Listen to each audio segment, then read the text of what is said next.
किसी अज्ञात अपराधी का नाम लेने के बजाय सीधे डेयरी विधायक राजीव रंजन सिंह उर्फ सोनू सिंह पर आरोप लगा दिया। बबीता का दावा ये था कि विधायक उनके पति को लगातार फोन कर करके परेशान कर रहे थे। उनके मुताबिक उनके पति को से कथित तौर पर 50 लाख रुपए की डिमांड की गई थी।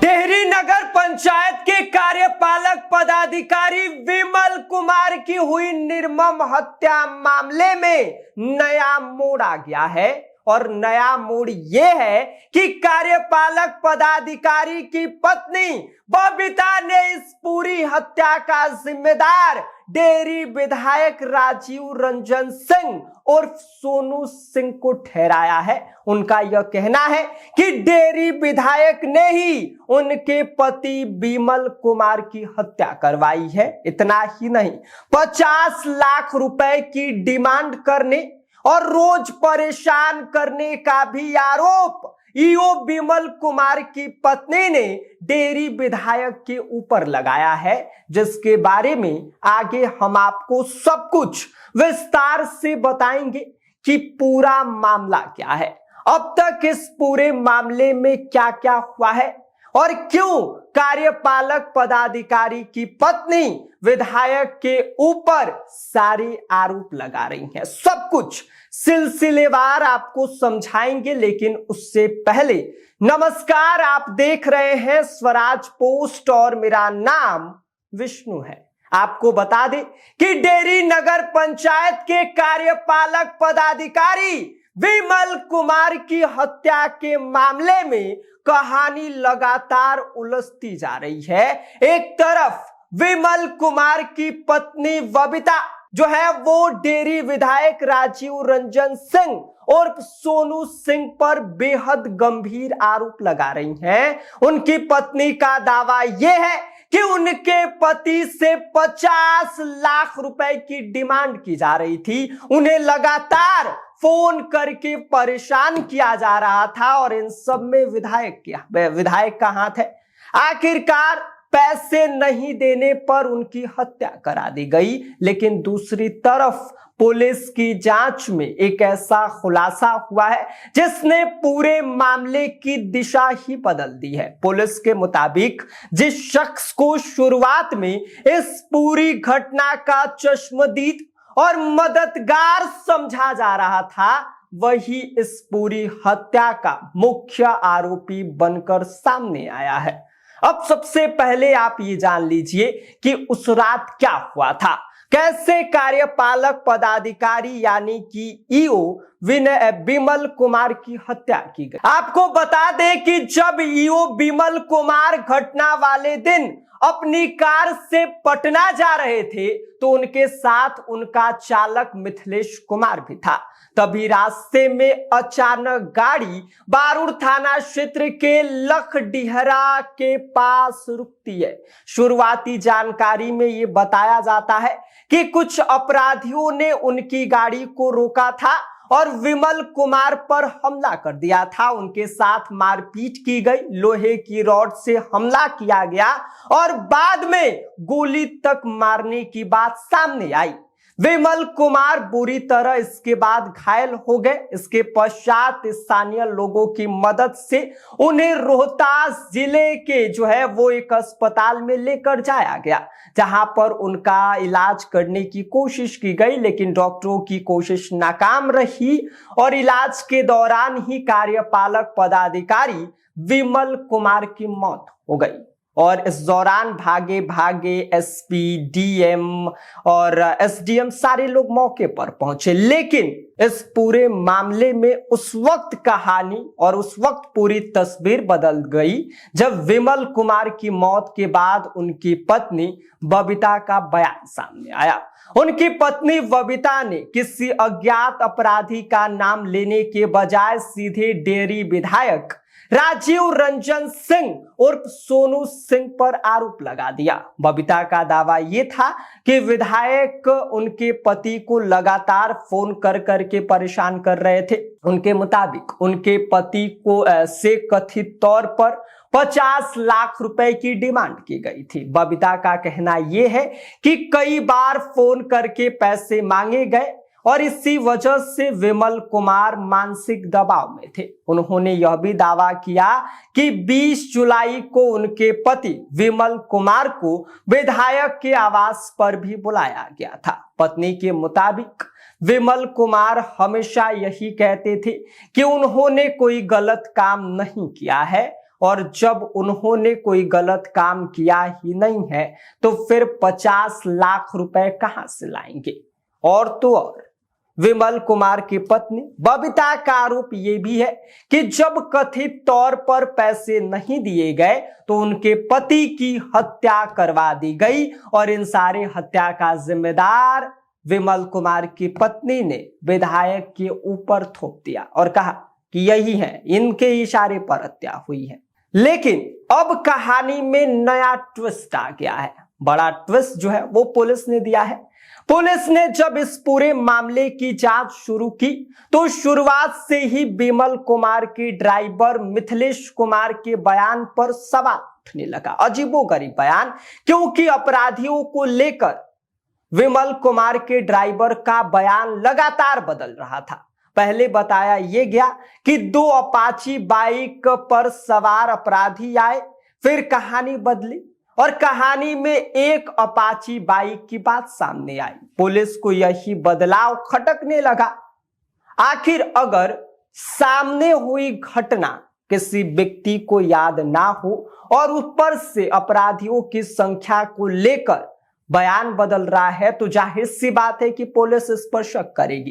इसके बाद पुलिस ने ड्राइवर से गहन पूछताछ की और पुलिस के मुताबिक इसी पूछताछ ने पूरी कहानी को बदल कर रख दिया। मगध क्षेत्र के आईजी विकास वैभव के अनुसार चालक ने हत्या में अपनी संलिप्तता स्वीकार कर ली है। पुलिस के मुताबिक चालक ने बताया यह है कि वह विमल कुमार से ज्यादा ड्यूटी और लगातार काम के दबाव को लेकर परेशानी में था। घटना वाले दिन वह शाम के बाद पटना जाने के पक्ष में नहीं था। बताया यह जा रहा है कि उसने खाना भी नहीं खाया था, लेकिन विमल कुमार ने उसे डांटते हुए साथ चलने को कहा।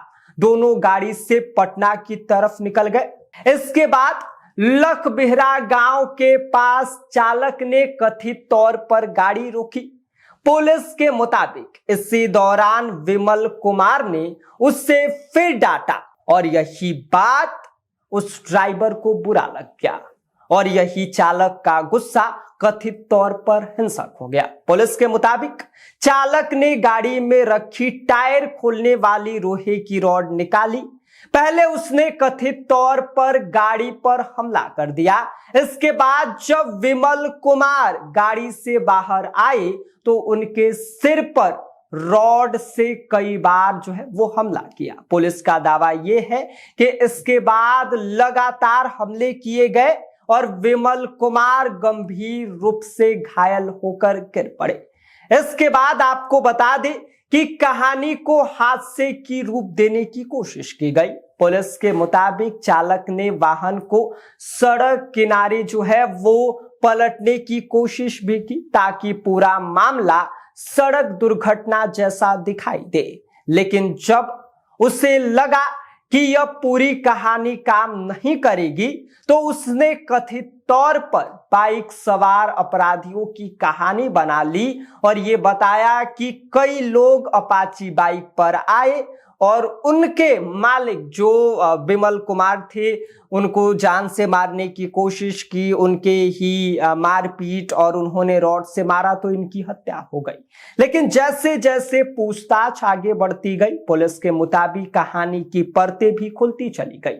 हत्या के बाद चालक ने कथित तौर पर विमल कुमार की पत्नी बबीता और नगर परिषद कार्यालय से जुड़े कई लोगों को फोन करके घटना की जानकारी दी, यानी कि जिस शख्स ने शुरुआत में घटना की सूचना दी पुलिस के मुताबिक वही इस पूरी घटना का मुख्य आरोपी निकला है। अब पुलिस हत्या में इस्तेमाल की गई लोहे की रॉड को बरामद करने में जुटी हुई है।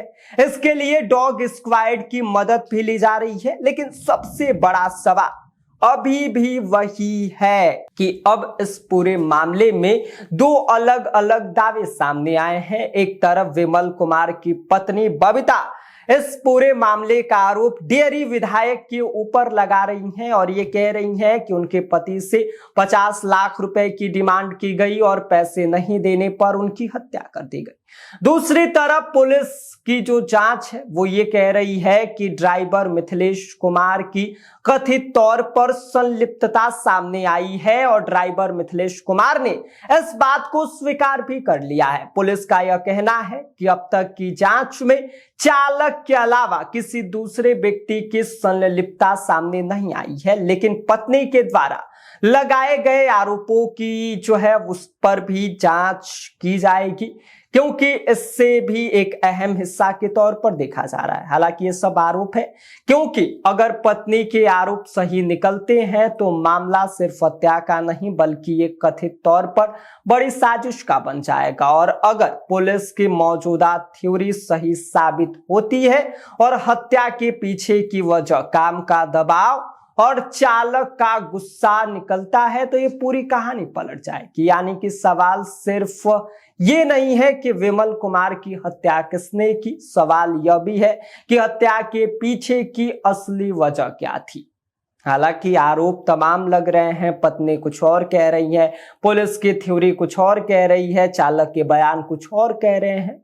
अब देखना ये दिलचस्प होगा कि आगे क्या कुछ होता है। इस पूरी घटना के पीछे किसका हाथ निकलता है, किसके इशारे पर साजिश हुई। फिलहाल पुलिस की जांच जारी है और आने वाले दिनों में बरामद होने वाले सबूत, कॉल डिटेल, पूछताछ और अन्य जांच से ही तस्वीर साफ हो पाएगी। इस पूरे मामले में विधायक पर लगाए गए आरोप फिलहाल सिर्फ एक आरोप है और उसकी पुष्टि जांच और सबूतों के आधार पर ही तय हो सकेगी।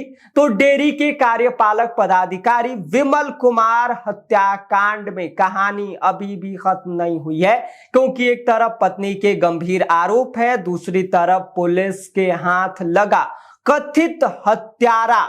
और इन दोनों के बीच सबसे बड़ा सवाल यही कि आखिर विमल कुमार की हत्या की असली वजह क्या थी। जैसे जैसे जांच आगे बढ़ेगी वैसे वैसी इस पूरे हत्याकांड की परत भी खुलती जाएगी, हर सवाल का जवाब भी मिल जाएगा। बाकी आप इस पूरी खबर को लेकर क्या सोचते हैं, इस पर आपकी क्या कुछ प्रतिक्रिया है, हमें अपनी राय भेज दीजिए। बाकी आप देख रहे हैं स्वराज पोस्ट और मेरा नाम विष्णु है। गोल, जहां 28 वर्षों के सफर में 18,000 से भी अधिक छात्रों ने डॉक्टर एवं इंजीनियर बनकर सफलता की ऊंची उड़ान भरे हैं, जहां साधारण छात्र भी बिहार एवं झारखंड टॉपर बनकर बड़ा इतिहास बना रहे हैं। दूरदर्शी शिक्षाविद श्री विपिन सिंह के मार्गदर्शन में मेडिकल एवं इंजीनियरिंग के लाखों छात्रों के लिए आशा की किरण के रूप में गोल, द रिजल्ट फैक्ट्री